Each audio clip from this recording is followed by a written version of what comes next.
서울 강남구 압구정동의 초가을 아침은 언제나 바쁘게 시작됩니다. 고층 아파트 단지 사이로 아침 햇살이 쏟아지는 시각, 박정옥은 거실 창가에 서서 한강을 바라보고 있었습니다.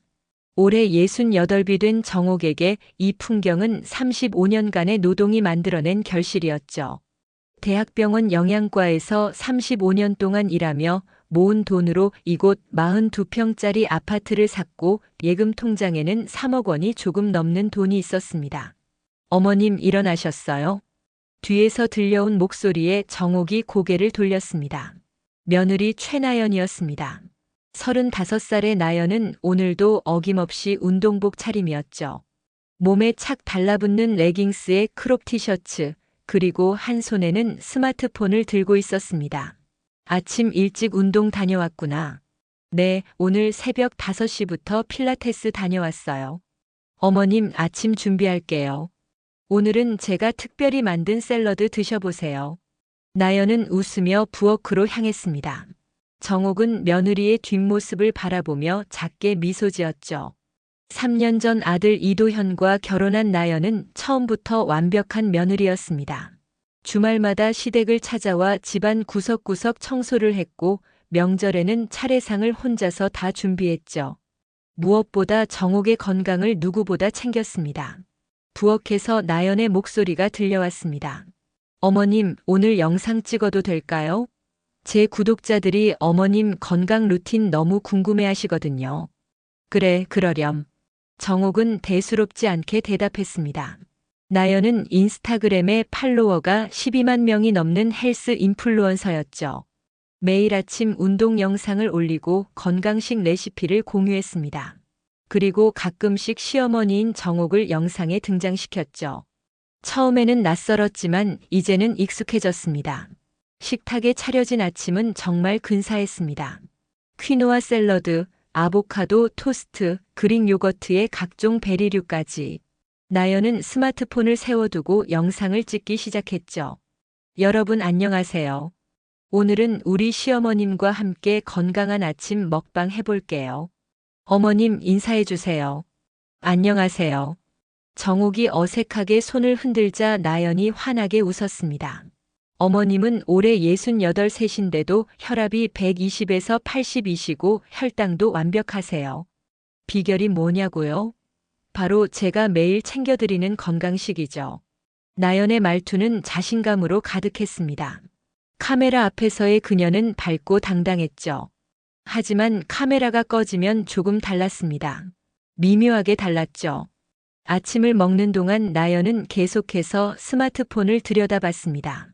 댓글을 확인하고 메시지를 체크했죠. 그러다 문득 정옥에게 물었습니다. 어머님, 다음 주에 건강식품 회사에서 연락이 올 거예요. 응? 무슨 일인데? 어머님 이름으로 협찬 계약을 하고 싶대요. 어머님이 직접 제품 사용하시고 후기 남겨주시면 되는 거예요.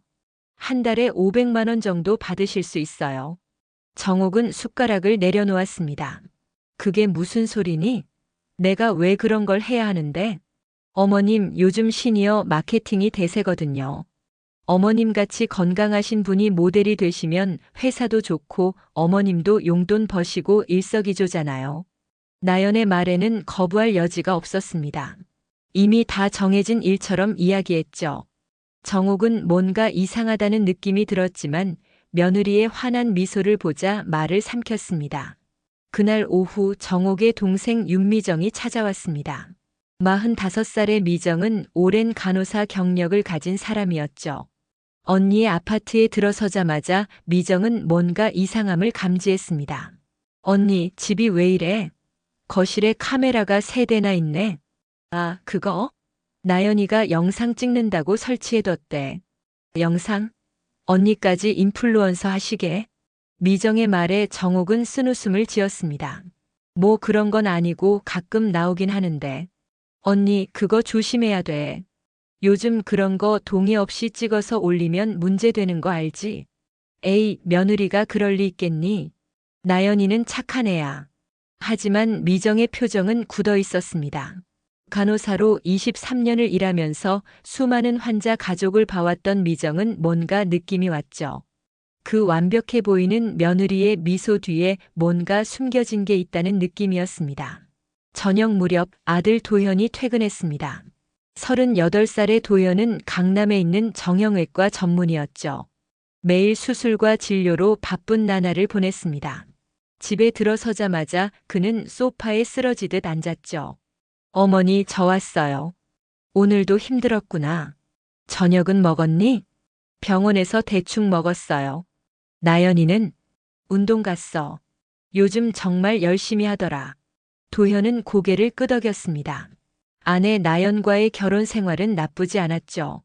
아니, 겉으로 보기엔 완벽했습니다. 나연은 집안일도 잘했고 시부모님께도 효도했으며 자기 사업도 잘 꾸려나갔죠. 하지만 요즘 들어 도현은 아내와 대화가 점점 줄어드는 걸 느꼈습니다. 집에 오면 나연은 항상 스마트폰만 들여다봤고 대화를 시도하면 지금 라이브 방송 중이야라며 손사래를 쳤죠. 그날 밤 정옥은 침대에 누워 잠이 오지 않았습니다. 며느리가 말한 협찬 계약이 자꾸 마음에 걸렸죠. 500만 원이라는 돈이 큰 돈이긴 했지만 뭔가 찜찜한 기분이 들었습니다. 자신이 상품처럼 팔리는 기분이랄까요. 다음 날 아침 나연이 다시 찾아왔습니다. 이번에는 서류 봉투를 들고 왔죠. 어머님, 어제 말씀드린 계약서예요. 한번 읽어보세요. 정옥은 돋보기를 끼고 서류를 읽기 시작했습니다. 하지만 법률 용어들이 가득한 계약서는 이해하기 어려웠죠. 나연이 옆에서 친절하게 설명했습니다. 어머님, 이거 그냥 형식적인 거예요. 어머님 이름으로 제품 홍보하시고 한 달에 500만 원 받으시는 거예요. 여기 인감날인만 해주시면 돼요. 인감? 네, 어머님 인감 증명서 필요해요. 정식 계약이니까요. 정옥은 망설였습니다. 인감이라는 게 중요한 거라는 건 알고 있었죠. 함부로 찍어서는 안 되는 것이었습니다. 하지만 나연의 눈빛을 보자 거절하기가 어려웠습니다. 나연아, 이거 정말 괜찮은 거지? 당연하죠, 어머님. 제가 어머님한테 안 좋은 일 시키겠어요? 사실 이 회사에서 어머님을 모델로 쓰고 싶어 해서 제가 추천드린 거예요. 어머님 건강한 모습이 정말 좋은 홍보가 될 거래요. 나연의 말에는 진심이 담긴 것처럼 들렸습니다. 정옥은 결국 고개를 끄덕였죠. 그래, 알았다. 그런데 도현이도 알고 있는 일이니? 아, 여보한테는 제가 따로 말씀드릴게요. 어머님, 인감증명서 발급받으시면 연락주세요. 나연은 서류를 챙겨 나갔습니다. 정옥은 그녀의 뒷모습을 바라보며 묘한 불안감을 느꼈죠. 하지만 그 불안감이 정확히 무엇인지는 알 수 없었습니다. 이틀 후 정옥은 동사무소에서 인감증명서를 발급받았습니다. 집으로 돌아오는 길에 약국에 들렀죠. 당뇨약을 타러 간 것이었습니다. 70대 약사가 친절하게 약을 건네주었습니다. 박정옥님, 이번 달 약이에요. 변함없이 아침 저녁으로 한 알씩 드시면 돼요. 네, 감사합니다. 집에 돌아와 약통을 확인하던 정옥은 이상한 점을 발견했습니다. 약의 색깔이 평소와 달랐죠. 원래는 하얀색이었는데 이번엔 옅은 갈색이었습니다. 이상하네, 약이 바뀐 건가? 그때 현관문이 열리며 나연이 들어왔습니다. 어머님 집에 계셨어요? 약 타러 다녀오셨나 보네요. 응, 그런데 나연아, 이 약 색깔이 좀 이상한 것 같은데. 나연이 약통을 받아들었습니다. 그리고는 환하게 웃었죠. 아, 이거요? 어머님, 제가 바꿔드린 거예요. 뭐? 내가? 네, 요즘 새로 나온 천연 성분 건강보조제예요. 병원 약보다 훨씬 좋아요. 부작용도 없고요. 제 구독자 중에 한의사 선생님이 추천해 주셔서 제가 직접 사다 드렸어요. 정옥은 당황했습니다. 그래도 나연아, 내가 먹는 약을 멋대로 바꾸면 어떡하니? 이건 병원에서 처방받은 거야. 어머님, 요즘은 다들 이런 거 드세요. 화학 성분 가득한 약보다 천연 성분이 훨씬 좋잖아요. 제가 어머님 건강 생각해서 드리는 건데. 나연의 목소리에는 섭섭함이 묻어났습니다. 정옥은 말문이 막혔죠. 며느리가 자신을 위해서 한 일인데 뭐라고 할 수가 없었습니다. 그래, 알았어. 고마워. 그럼 이제 이거 드세요. 아침 저녁으로 한 알씩이에요. 나연은 새 약통을 정옥의 손에 쥐어주고는 자기 방으로 들어갔습니다. 정옥은 손 안의 약통을 한참 바라보았죠. 뭔가 석연치 않았지만 며느리의 호의를 거절할 수는 없었습니다. 그날 밤부터 정옥은 나연이 준 약을 먹기 시작했습니다. 처음 이틀은 별다른 증상이 없었죠. 하지만 사흘째 되던 날 이상한 증상이 나타나기 시작했습니다. 아침에 일어났을 때 몸이 나른했고 식은땀이 났습니다. 혈당을 재보니 65밖에 나오지 않았죠. 저혈당이었습니다. 이상하네, 내가 당뇨약을 과다 복용한 것도 아닌데. 정옥은 불안했습니다. 하지만 며느리에게 말하기가 꺼려졌죠.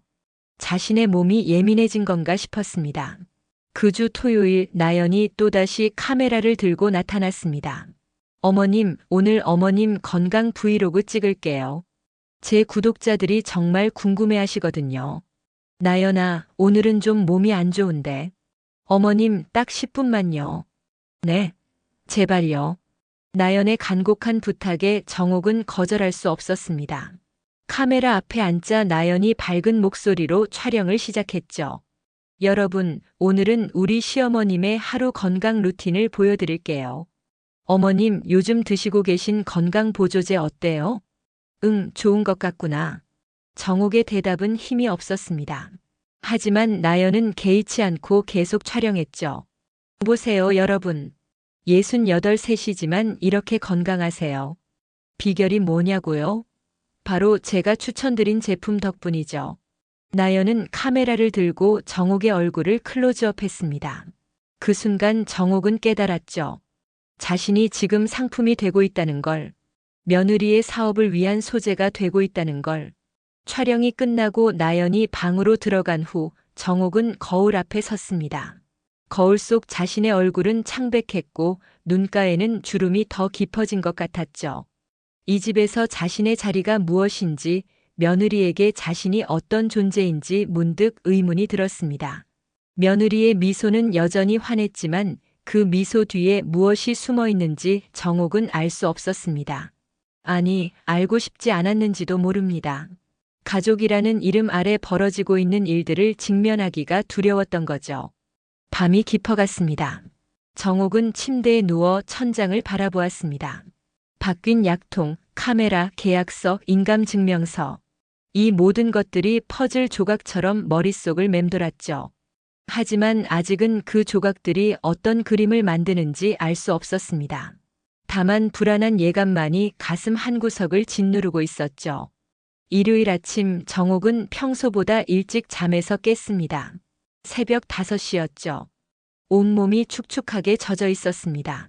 식은땀이었습니다. 손이 떨렸고 심장이 빠르게 뛰었죠. 침대 옆 서랍에서 혈당 측정기를 꺼내 손가락 끝을 찔렀습니다. 58. 위험한 수치였습니다. 이럴 수가. 정옥은 부엌으로 비틀거리며 걸어갔습니다. 냉장고에서 오렌지 주스를 꺼내 단숨에 마셨죠. 10분쯤 지나자 몸이 조금 나아지는 것 같았습니다. 다시 혈당을 재보니 75까지 올라왔습니다. 안도의 한숨이 나왔죠. 도대체 왜 이러는 거지? 지난 35년간 병원에서 영양사로 일하면서 수많은 당뇨 환자를 상담했던 정옥이었습니다. 혈당 관리의 중요성을 누구보다 잘 알고 있었죠. 그런데 최근 들어 자신의 혈당이 들쭉날쭉했습니다. 아침에는 너무 낮고 점심 이후에는 급격히 올라갔다가 저녁에는 또 떨어지곤 했죠. 거실 소파에 앉아 생각에 잠겼습니다. 뭐가 문제일까요? 식단은 변한 게 없었습니다. 운동량도 마찬가지였죠. 바뀐 것은 단 하나. 며느리가 건네준 그 약이었습니다. 설마. 정옥은 침실로 돌아가 약통을 꺼냈습니다. 옅은 갈색의 캡슐들이 들어있었죠. 하나를 꺼내 자세히 들여다봤습니다. 제약회사 이름도 성분 표시도 없었습니다. 그저 라벨이 없는 캡슐일 뿐이었죠. 이게 정말 건강보조제가 맞나? 불안감이 커졌습니다. 하지만 며느리를 의심하고 싶지 않았죠. 나연은 자신을 위해서 한 일이라고 했습니다. 그 말을 믿고 싶었습니다. 오전 10시쯤 나연이 또다시 방문했습니다. 이번에는 큰 쇼핑백을 들고 왔죠.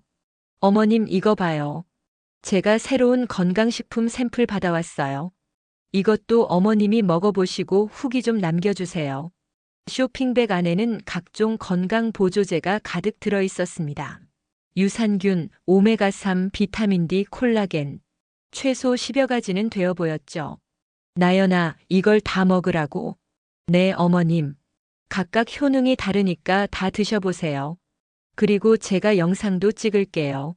한 달 후에 어떻게 변하셨는지 비포 애프터로 보여드리면 구독자들이 진짜 좋아할 거예요. 정옥은 입이 떡 벌어졌습니다.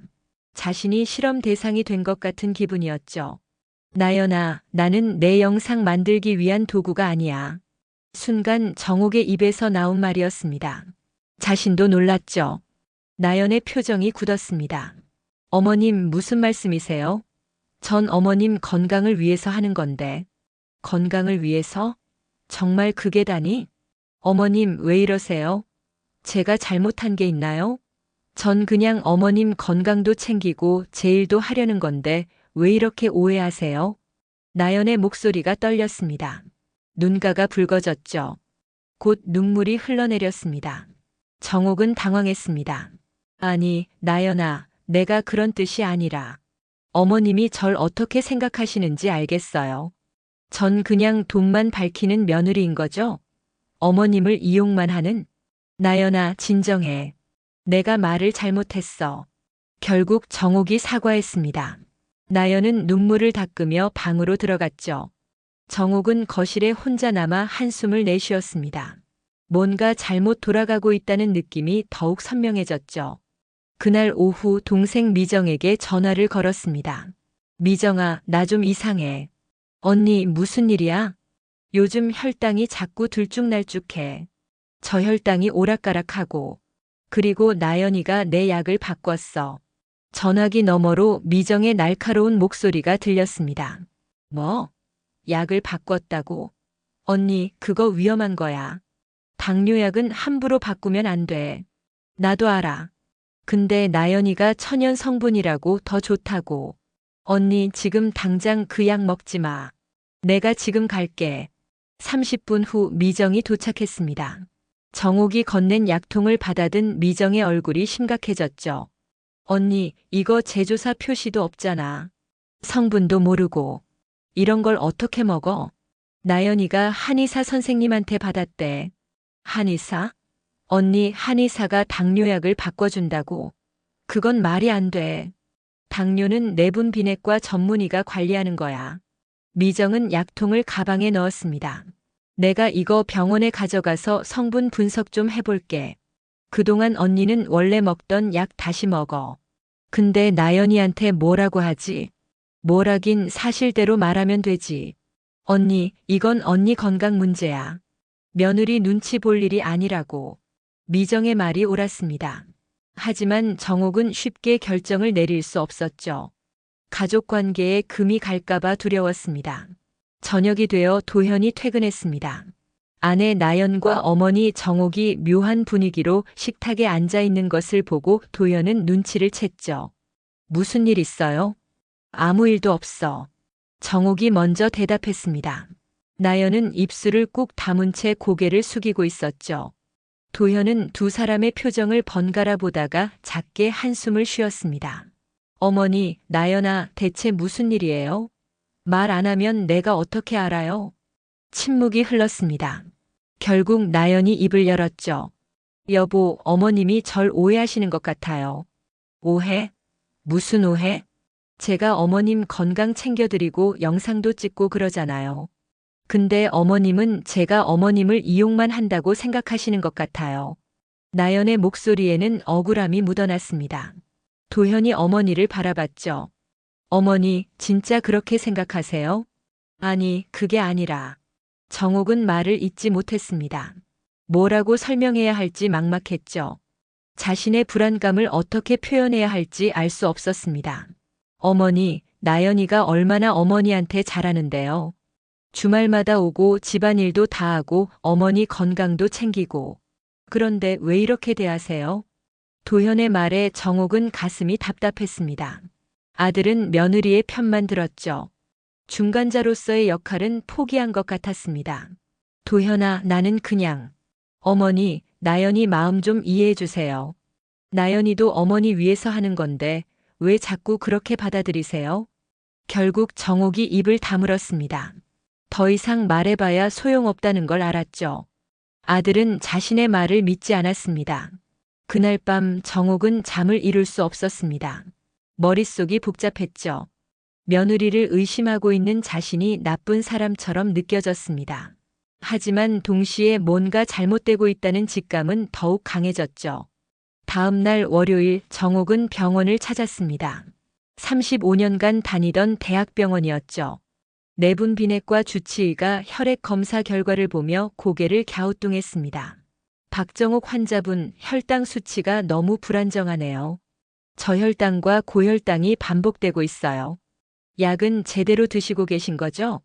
그게, 선생님, 사실은 제가 다른 약을 먹었어요. 정옥은 사실대로 말했습니다. 며느리가 건네준 약을 먹었다고, 천연 성분이라고 했다고. 의사의 표정이 심각해졌죠. 환자분, 당뇨약은 절대 임의로 바꾸시면 안 됩니다. 특히 출처가 불분명한 건강보조제는 더욱 위험해요. 당장 원래 약으로 돌아가세요. 네, 알겠습니다.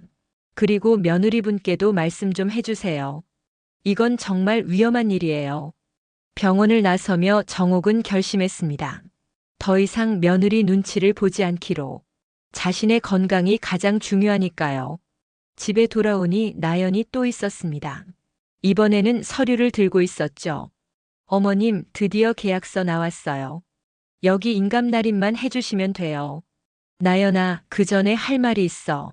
정옥의 단호한 목소리에 나연이 눈을 깜빡였습니다. 내가 준 약, 나 더 이상 안 먹을 거야. 병원에서 위험하다고 했어. 그리고 이 계약서도 다시 생각해 봐야겠어. 나연의 얼굴에서 미소가 사라졌습니다. 처음 보는 표정이었죠. 차갑고 날카로웠습니다. 어머님, 지금 저한테 장난하시는 거예요? 장난이 아니야. 나 진심이야. 어머님, 제가 얼마나 준비했는데요. 회사랑 다 계약했고 광고 촬영 날짜도 다 잡혀 있어요. 근데 지금 와서 안 한다고요? 나연의 목소리가 높아졌습니다. 정옥은 처음으로 며느리의 진짜 모습을 보는 것 같았죠. 나연아, 나는 내 사업 도구가 아니야. 내 건강이 더 중요해. 건강? 어머님, 제가 드린 약이 어머님 건강 해쳤어요? 증거 있어요? 증거? 병원에서 내 혈당 수치 봤어. 불안정하대. 내가 준 약 먹고 나서부터 그랬어. 나연이 비웃듯 웃었습니다. 어머님, 그건 어머님 몸이 약한 거예요. 제 약 때문이 아니에요. 그리고 어머님, 지금 제 명예를 훼손하시는 거 아세요? 전 전문가예요. 12만 팔로워가 저를 믿고 있다고요. 나연아. 어머님 계약서에 이미 어머님 이름이 들어갔어요. 인감증명서도 받았고요. 이제 와서 안 한다고 하시면 손해배상 문제가 생길 수도 있어요. 정옥은 깜짝 놀랐습니다. 뭐? 인감증명서를 언제 받았어? 어머님이 주셨잖아요. 지난주에요. 나는 아직 인감을 안 찍었는데? 나연이 잠시 말을 멈췄습니다. 실수한 것 같았죠. 하지만 곧 다시 평정을 찾았습니다. 아, 그건 회사에서 미리 서류 작업 들어간 거예요. 형식적인 거예요. 형식적? 나연아, 그게 형식적인 일이니? 정옥의 목소리가 떨렸습니다. 분노와 배신감이 뒤섞인 감정이었죠. 어머님, 왜 이러세요? 저한테만 왜 이렇게 대하세요? 시어머니라고 며느리 무시해도 되는 거예요? 나연이 눈물을 흘리기 시작했습니다. 하지만 이번에는 정옥이 속지 않았죠. 그 눈물이 진짜가 아니라는 걸 알 수 있었습니다. 나연아, 나가줘. 오늘은 더 이상 얘기하고 싶지 않아. 어머님, 나가. 지금 당장.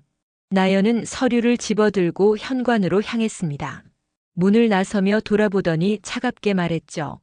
어머님 후회하실 거예요. 문이 닫혔습니다. 정옥은 소파에 주저앉았습니다. 온몸에 힘이 빠졌죠. 며느리의 마지막 말이 머릿속에서 맴돌았습니다. 후회하실 거예요. 그게 무슨 의미일까요? 저녁 무렵 미정에게서 전화가 왔습니다. 언니 큰일이야. 그 약 성분 분석해봤어. 왜? 뭐가 나왔어? 언니 그거 당뇨약이 아니야. 그냥 비타민 성분이야. 그러니까 언니가 당뇨약을 안 먹은 거나 마찬가지였어. 그래서 혈당이 불안정했던 거야. 정옥은 충격을 받았습니다. 그럼 나연이가 일부러 언니, 이거 심각한 문제야. 며느리가 언니 약을 바꿔치기 한 거야. 이유가 뭐든 간에 이건 범죄야. 범죄? 응, 존속상해죄에 해당할 수 있어. 언니 건강을 고의로 해친 거니까. 정옥은 말을 잇지 못했습니다. 며느리가 자신에게 그런 짓을 했다는 사실이 믿기지 않았죠. 아니, 믿고 싶지 않았습니다. 미정아, 그럼 이제 어떻게 해야 하지? 언니 증거를 모아야 해. 계약서, 약통, 영상 뭐든지. 그리고 법적으로 대응해야 해. 법적으로? 가족끼리? 언니 지금 이게 가족 문제야? 며느리가 언니 건강을 위협하고 있어. 이건 범죄야. 전화를 끊고 정옥은 한참을 생각에 잠겼습니다. 가족이라는 이름이 이렇게 무거운 줄 몰랐죠. 며느리를 고발한다는 것, 아들과의 관계가 돌이킬 수 없이 깨질 것이라는 것, 모든 게 두려웠습니다. 하지만 동시에 분명해졌습니다. 이대로 있을 수는 없다는 것. 자신의 삶을, 건강을, 존엄을 지켜야 한다는 것. 밤이 깊어갔습니다. 정옥은 서재로 가서 서랍을 열었습니다. 그 안에는 지난 35년간 모아온 자료들이 있었죠. 병원 서류, 통장, 부동산 문서들. 그리고 며느리가 건넨 계약서 사본도 있었습니다. 하나하나 꺼내 정리하기 시작했습니다. 싸움을 준비하는 것이었죠. 가족과의 싸움. 가장 힘든 싸움이었습니다. 화요일 아침 정옥은 동생 미정과 함께 법무법인을 찾았습니다. 강남역 근처에 있는 중견 로펌이었죠. 40대 중반으로 보이는 여성 변호사가 두 사람을 맞이했습니다. 안녕하세요. 저는 변호사 김혜진입니다. 어떤 일로 오셨나요? 정옥은 떨리는 목소리로 지난 석 달간의 일들을 설명했습니다. 며느리가 건네준 약 바뀐 혈당 수치, 계약서, 인감증명서, 그리고 끊임없이 찍혔던 영상들까지. 변호사는 꼼꼼히 메모하며 들었죠. 박정옥님, 먼저 확인하고 싶은 게 있어요. 인감증명서를 며느리분께 직접 건네신 적이 있나요? 네, 있습니다. 계약서를 검토하고 나서 인감을 찍으려고 발급받았어요. 근데 아직 인감을 찍진 않았거든요. 그럼 며느리분이 인감증명서를 가지고 있다는 건가요? 그런 것 같습니다. 변호사의 표정이 심각해졌습니다. 이건 명의도용에 해당할 수 있습니다. 본인 동의 없이 인감증명서를 사용했다면요. 그리고 약을 바꿔치기 한 것은 존속상해죄로 볼 수 있고요. 존속상해죄요? 네, 직계존속에게 상해를 가한 경우입니다. 며느리가 시어머니의 당뇨약을 임의로 바꿔서 건강에 해를 끼쳤다면 해당됩니다. 미정이 가방에서 약통을 꺼냈습니다. 변호사님, 이게 그 약이에요. 병원에서 성분 분석했는데 그냥 비타민이래요. 당뇨약이 아니라고. 변호사가 약통을 받아 살폈습니다. 이것도 증거로 제출해야겠네요. 그리고 병원 검사 결과지, 진료 기록 모두 필요합니다. 혹시 며느리분이 보낸 문자 메시지나 카카오톡 대화 내용도 있나요? 있습니다. 제품 협찬 관련해서 여러 번 연락 왔어요. 정옥은 스마트폰을 꺼내 대화 내용을 보여줬습니다. 나연이 보낸 메시지들이 빼곡했죠. 어머님, 이번 협찬 정말 대박이에요. 한 달에 500만 원이에요. 어머님 얼굴이 브랜드가 될 거예요. 제품 꼭 매일 드세요. 영상 찍어야 하니까요. 변호사는 고개를 끄덕였습니다. 좋습니다. 이 정도면 충분히 소송을 진행할 수 있어요. 다만 한 가지 여쭤볼 게 있어요. 아드님은 이 상황을 알고 계신가요? 정옥의 얼굴이 어두워졌습니다. 아들은 며느리 편을 들어요. 제 말을 믿지 않습니다. 그렇다면 이 소송이 가족 관계에 큰 영향을 미칠 수 있습니다. 그래도 진행하시겠어요? 정옥은 잠시 망설였습니다. 하지만 곧 단호하게 고개를 끄덕였죠. 네, 하겠습니다. 이대로 있을 순 없어요. 알겠습니다. 그럼 우선 내용 증명부터 보내겠습니다. 계약 무효 확인과 손해배상 청구 그리고 형사 고소도 병행하는 게 좋을 것 같아요. 법무법인을 나서며 미정이 언니의 손을 꼭 잡았습니다. 언니 잘 결정했어. 이제 끝까지 가는 거야. 응, 알아. 하지만 정옥의 마음은 무겁기만 했습니다. 가족을 상대로 소송을 한다는 게 이렇게 힘든 일인 줄 몰랐죠. 그날 오후 정옥은 집 근처 카페에서 오랜 친구 김선우를 만났습니다. 60살의 선우는 정옥과 40년 지기 친구였죠. 퇴직 교사로 인생의 여러 고비를 함께 넘어온 사이였습니다. 정옥아, 얼굴이 왜 그래? 무슨 일 있어? 정옥은 그동안의 일들을 털어놨습니다. 선우는 차분히 듣더니 한숨을 내쉬었죠. 정옥아, 내가 처음부터 이상하다고 했잖아. 그 며느리가 너무 완벽해 보였어. 너무 완벽한 건 의심해봐야 한다니까. 나도 알아. 근데 믿고 싶었어. 착한 며느리라고. 사람은 겉모습만으로 판단하면 안 돼. 특히 요즘 같은 세상에는 인스타그램이며 유튜브며 다들 자기 브랜드 만들기에 혈안이잖아. 그 과정에서 누가 희생되든 상관없이. 선우의 말이 맞았습니다. 나연에게 정옥은 브랜드를 만들기 위한 소재였을 뿐이었죠. 그나저나 도현이는 뭐래? 아들이 엄마 편을 안 들어? 도현이는 나연이 편이야. 내 말을 안 믿어. 에휴, 그것도 문제네. 아내한테 홀린 거야, 완전히. 두 사람은 한참을 이야기했습니다. 선우는 정옥에게 힘을 북돋아줬죠. 혼자가 아니라는 것, 옆에 사람들이 있다는 것. 그것만으로도 정옥은 조금 위안이 됐습니다. 저녁 무렵 집에 돌아온 정옥은 깜짝 놀랐습니다. 거실에 도현과 나연이 함께 앉아 있었던 거죠. 분위기가 심상치 않았습니다. 어머니, 앉으세요. 도현의 목소리는 차가웠습니다. 정옥은 조심스럽게 소파에 앉았죠. 무슨 일이니? 어머니, 나연한테 들었어요. 어머니가 소송 준비하신다고요? 정옥은 순간 당황했습니다. 어떻게 알았을까요? 나연이 빙그레 웃으며 말했습니다. 어머님, 법무법인에서 전화 왔더라고요. 제 전화번호로요. 상담 내용 확인한다고. 뭐? 네, 제가 어머님 보호자로 등록되어 있거든요. 병원이랑 여러 곳에요. 그래서 연락이 온 거죠. 정옥은 숨이 막혔습니다. 자신도 모르게 며느리가 보호자로 등록되어 있었다니. 언제 그런 걸 했어? 작년에 어머님 건강검진 받으실 때요. 제가 동행했잖아요. 그때 서류 작성하면서 제 연락처 넣었어요. 혹시 모를 응급 상황 대비해서요. 나연의 말은 일리가 있었습니다. 하지만 그걸 이용해 정옥의 개인정보를 몰래 확인했다는 건 문제였죠. 나연아, 그건 개인정보 침해야. 어머님, 저 보호자예요. 당연히 알 권리가 있죠. 그리고 어머님, 대체 왜 이러시는 거예요? 저한테 왜 이렇게 하세요? 나연의 목소리가 떨렸습니다. 하지만 정옥은 더 이상 속지 않았죠. 나연아, 내가 내 약을 바꿨어. 당뇨약을 그냥 비타민으로. 내 건강을 위험하게 만들었단 말이야. 어머님, 그건 오해예요. 전 정말 어머님 건강을 위해서. 오해? 증거가 다 있어. 병원 검사 결과도 있고 내가 바꿔준 약 성분 분석도 했어. 순간 나연의 표정이 변했습니다. 당황한 기색이 역력했죠. 하지만 곧 다시 평정을 되찾았습니다. 어머님, 그건 제가 잘못 알고 있었던 거예요.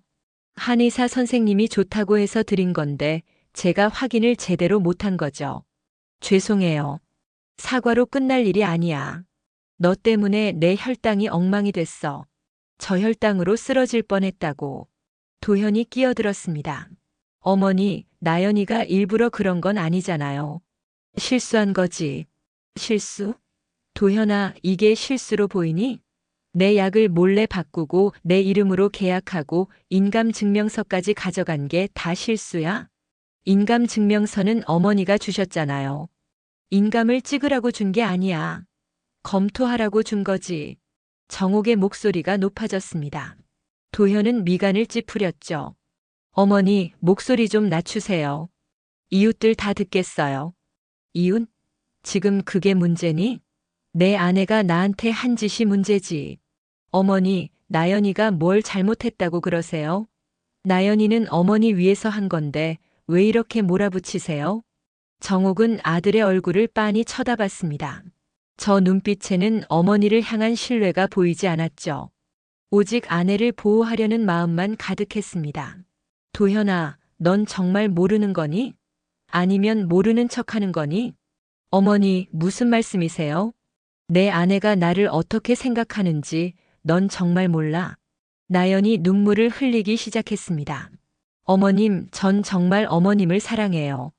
진심으로요. 근데 왜 이렇게 저를 의심하세요? 사랑?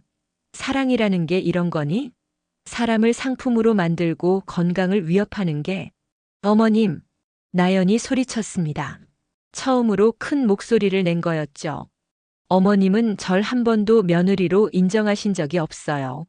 항상 의심하시고 경계하시고, 전 그게 너무 힘들었어요. 내가 언제? 매번이요. 제가 뭘 해도 어머님은 만족하지 않으세요. 제가 아무리 잘해도 믿어주지 않으시잖아요. 나연의 목소리는 절규에 가까웠습니다. 도현이 아내를 끌어안았죠. 나연아, 진정해. 괜찮아. 정옥은 그 모습을 보며 가슴이 무너지는 것 같았습니다. 아들이 며느리를 감싸는 모습, 자신을 바라보는 차가운 눈빛, 모든 게 낯설었죠. 도현아, 나연아. 너희가 나를 어떻게 생각하든 상관없어. 나는 내가 옳다고 생각하는 일을 할 거야. 소송도 진행할 거고 진실도 밝힐 거야. 어머니, 정말 그러실 거예요? 가족끼리 법정에서 싸우실 거예요? 가족? 가족이면 이런 짓을 하니? 정옥은 자리에서 일어났습니다. 더 이상 대화가 무의미했죠. 나 이제 내 방에 들어갈게. 너희도 가거라. 도현이 입을 열려다 닫았습니다. 나연은 눈물을 닦으며 가방을 집어들었죠. 두 사람이 현관문을 나서는 소리가 들렸습니다. 정옥은 방문을 닫고 침대에 앉았습니다. 눈물이 흘러내렸습니다. 참았던 눈물이었죠. 슬픔, 분노, 배신감, 외로움. 모든 감정이 뒤섞였습니다. 35년을 일하며 모은 돈으로 이 집을 샀고 아들을 키웠고 행복한 노후를 꿈꿨습니다. 하지만 지금 이 순간 정옥은 그 어느 때보다 외로웠죠. 창밖을 바라봤습니다. 한강이 보였습니다. 밤의 강은 고요했죠. 정옥은 그 고요함 속에서 자신의 다음 행동을 생각했습니다. 다음 날 수요일 변호사 김혜진에게서 연락이 왔습니다.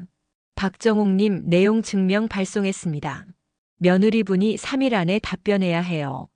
그리고 형사 고소장도 준비 중입니다. 감사합니다, 변호사님. 한 가지 더 알려드릴 게 있어요. 며느리분 명의로 된 건강식품 회사 계약서를 확인했는데요. 박정옥님 명의가 공동대표로 올라가 있더라고요. 뭐라고요? 네, 어머님도 모르시는 사이에 사업자 등록이 된 거예요.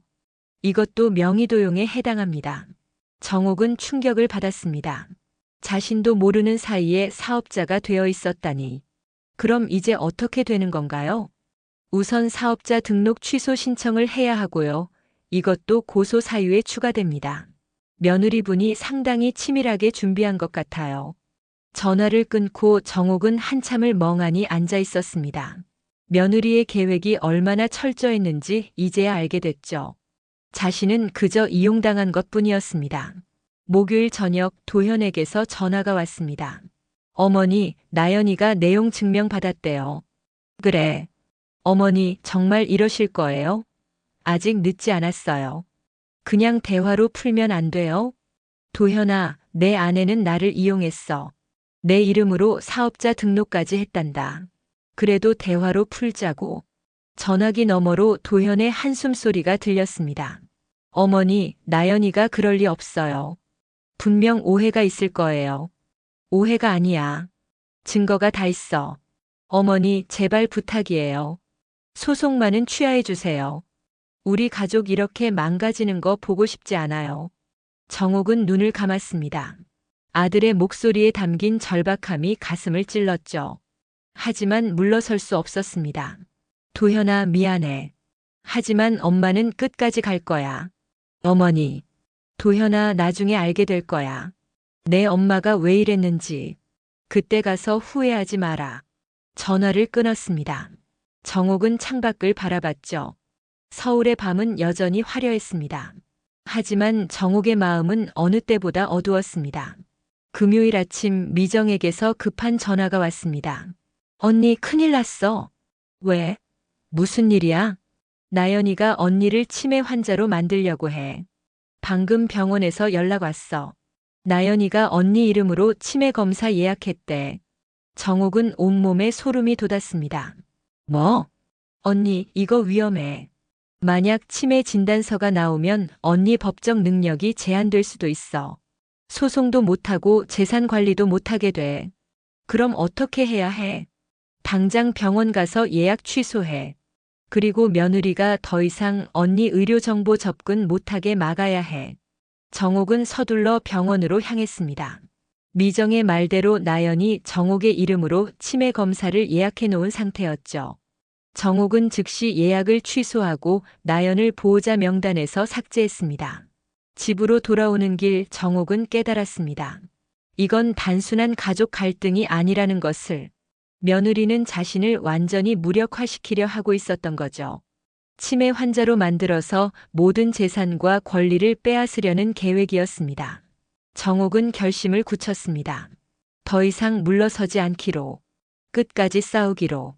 토요일 아침 정옥은 변호사 김혜진과 다시 만났습니다. 이번에는 미정도 함께였죠.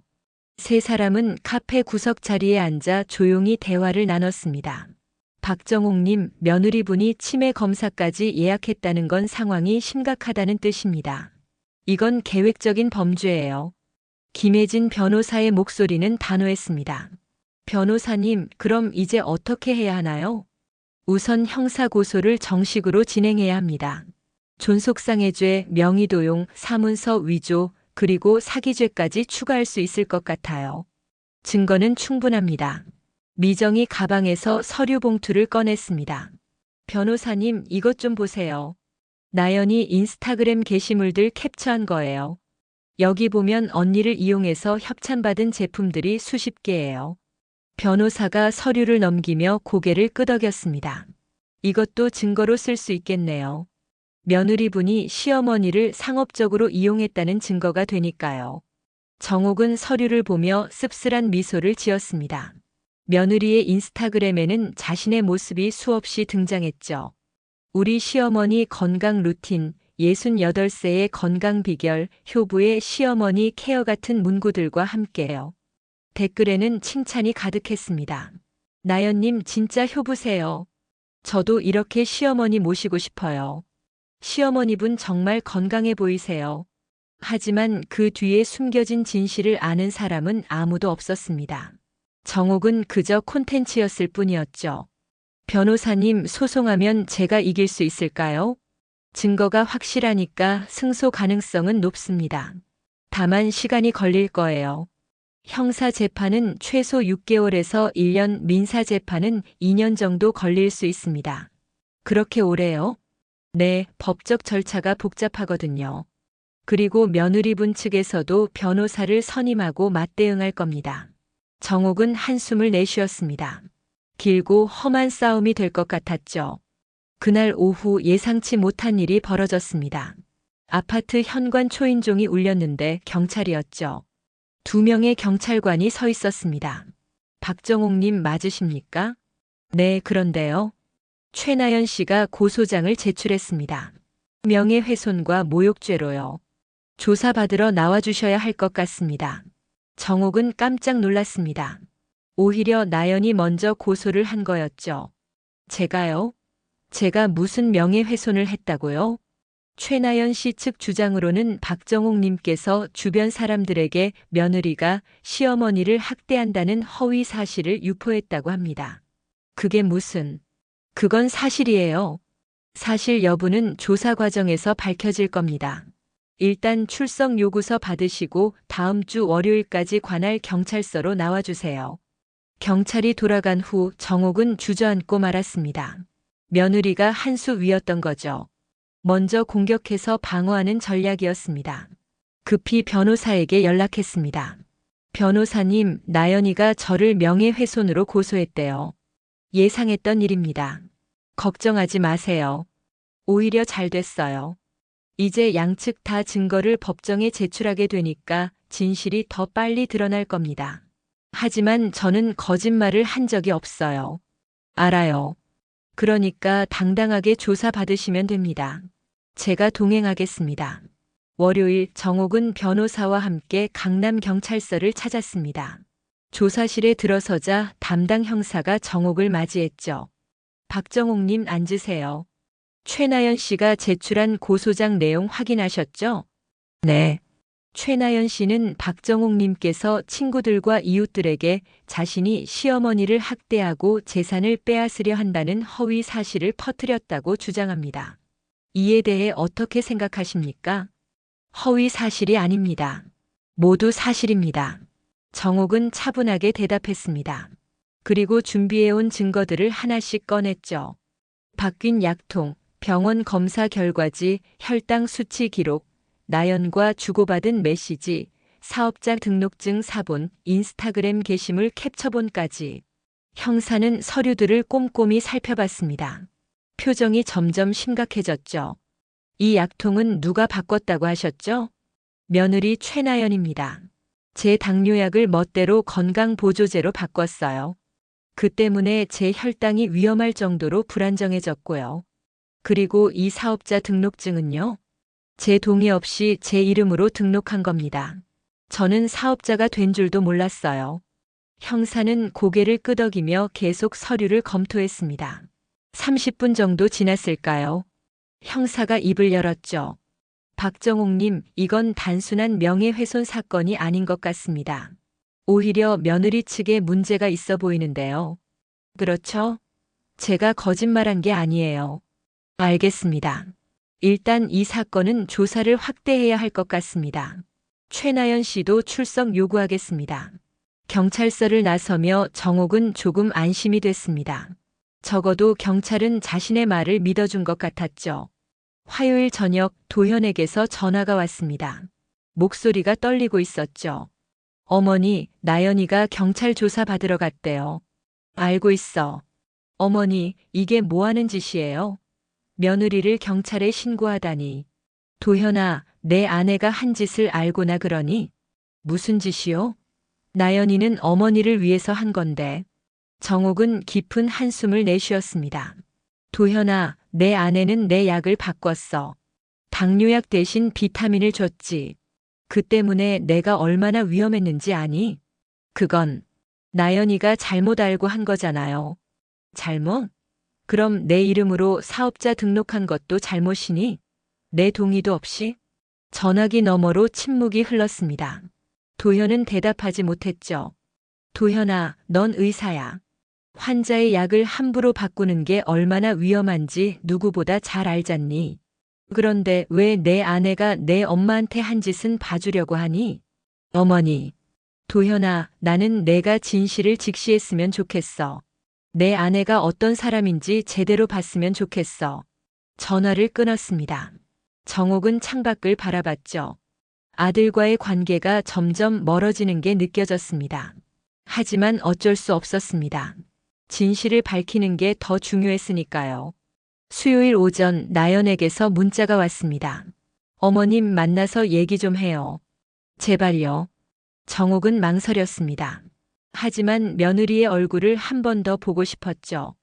대체 무슨 생각으로 이런 짓을 했는지 직접 듣고 싶었습니다. 좋아. 우리 집 근처 카페로 와. 30분 후 두 사람은 카페에서 마주 앉았습니다. 나연의 얼굴은 초췌했죠. 화장기 없는 얼굴, 부은 눈. 처음 보는 모습이었습니다. 어머님. 나연이 먼저 입을 열었습니다. 제가 잘못했어요. 정말 잘못했어요. 정옥은 대꾸하지 않았습니다. 그냥 며느리를 바라봤죠. 처음엔 정말 어머님을 위해서였어요. 건강도 챙겨드리고 영상도 찍고. 근데 어느 순간부터 제가 욕심이 생긴 것 같아요. 협찬도 받고 구독자도 늘고 돈도 벌고. 나연의 목소리가 떨렸습니다. 제가 너무 앞만 보고 달린 거예요. 어머님이 어떤 기분이실지는 생각하지 않고 그냥 제 사업만 생각했어요. 그래서 내 약까지 바꾼 거니? 나연이 고개를 숙였습니다. 그건 정말 천연 성분이 좋다고 생각했어요. 근데 제가 확인을 제대로 안 한 거죠. 죄송해요. 나연아, 너 지금 진심으로 사과하는 거니? 아니면 소송이 무서워서 이러는 거니? 나연은 대답하지 못했습니다. 정옥은 알 수 있었죠. 진심이 아니라는 것을. 나연아, 너한테 물어볼게. 나는 내게 뭐였니? 시어머니였니? 아니면 콘텐츠였니? 어머님, 솔직하게 대답해봐. 나는 내게 무엇이었어? 나연이 눈물을 흘렸습니다. 처음엔 정말 시어머니셨어요. 근데 어느 순간부터 콘텐츠가 된 것 같아요. 죄송해요. 적어도 솔직하게 대답한 건 인정해 줄 만했습니다. 정옥은 작게 고개를 끄덕였죠. 나연아, 나는 내가 사과하러 온 줄 알았어. 근데 지금 내 말을 듣고 보니 내가 진짜 뭘 잘못했는지 모르는 것 같구나. 아니에요, 어머님. 전 알아요. 아니야. 너는 몰라. 내가 내 건강을 위협했다는 것, 내 존엄을 짓밟았다는 것, 그리고 가족이라는 이름으로 나를 이용했다는 것. 그게 얼마나 큰 죄인지 너는 모르는 거야. 정옥은 자리에서 일어났습니다. 나연아, 소송은 계속 진행할 거야. 내가 사과한다고 해서 용서할 문제가 아니거든. 어머님, 제발. 나연아, 너도 언젠가는 나이 들 거야. 그때 누군가 너를 이렇게 대한다면 어떤 기분일지 생각해봐.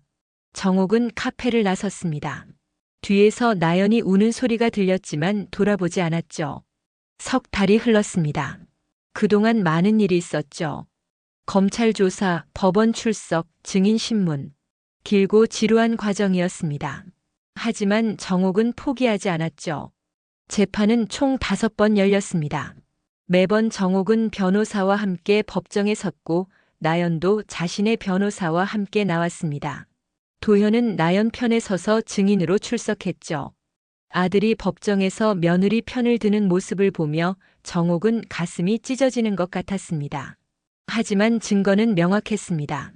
바뀐 약통, 혈당 수치 변화, 무단으로 사용된 인감증명서, 본인 동의 없이 등록된 사업자, 그리고 상업적 목적으로 촬영된 수백 개의 영상들. 5번째 공판이 열린 날 판사가 최종 판결을 내렸습니다. 피고인 최나연은 피해자 박정옥의 건강을 위협하고 명의를 도용했으며 상업적 목적으로 피해자를 이용한 사실이 명백하다. 따라서 존속상해죄, 명의도용, 사문서 위조 및 사기죄로 징역 8년을 선고한다. 법정이 술렁였습니다. 나연은 그 자리에서 무너졌죠.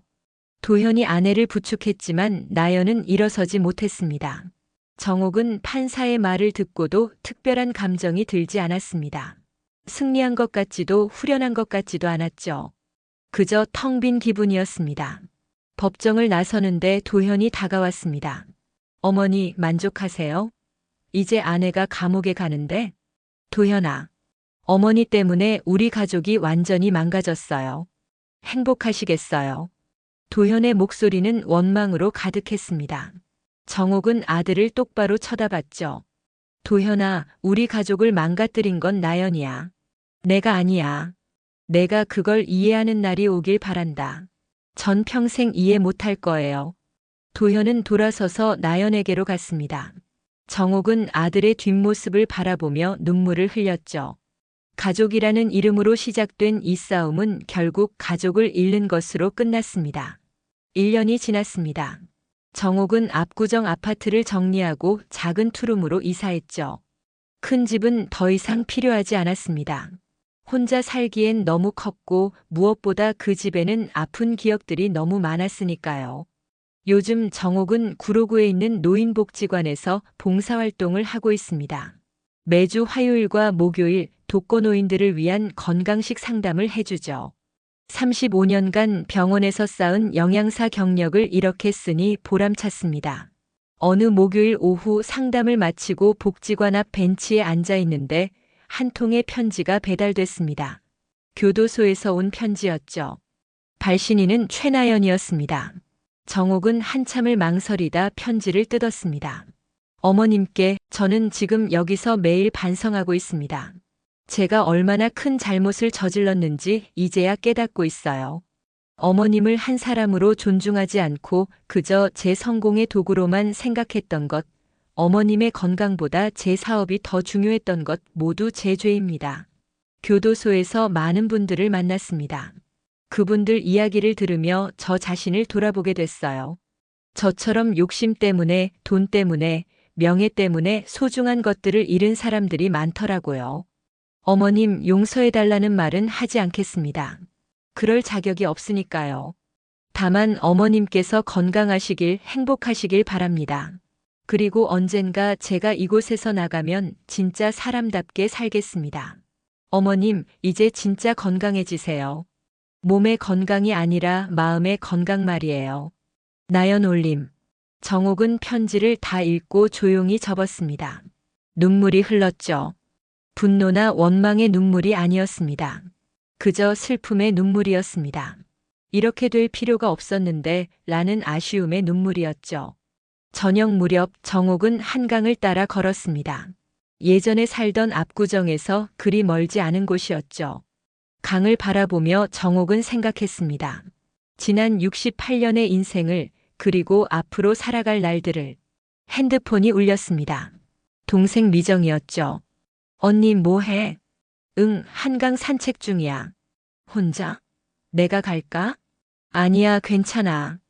혼자 좀 걷고 싶어. 언니 괜찮아? 정옥은 미소 지었습니다.